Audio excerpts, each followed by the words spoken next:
When mandated closures were forced upon most businesses in March, The owner of the business laid us all off. Kai Lindemann was a chef at a fine dining restaurant in Washington, D.C., who suddenly became unemployed. I'm not a person that does well when I have nothing to do or work on. So I immediately enrolled in classes at the local community college. As restaurant closures lingered far longer than the initial 2-week expectation, Lindemann began to reevaluate his 10-year career in the kitchen.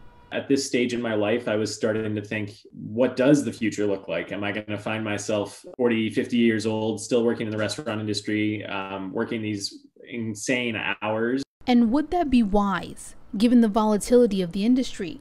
So he decided to make the change. Trading his kitchen knives for a calculator, he began accounting classes and got a job at an accounting firm. I don't know that I would have made the leap right now if it wasn't for the shove off the cliff provided by COVID. Lindemann is among millions of Americans making similar leaps. A new poll shows roughly 2 out of 3 people who lost their jobs during the pandemic have switched careers. And I think it's really a shocking statistic for many people because they think, well, we're in the middle of a pandemic. Now is not the time for a career shift. But I've told lots of people, including those within our staffing agency, that now is the perfect time.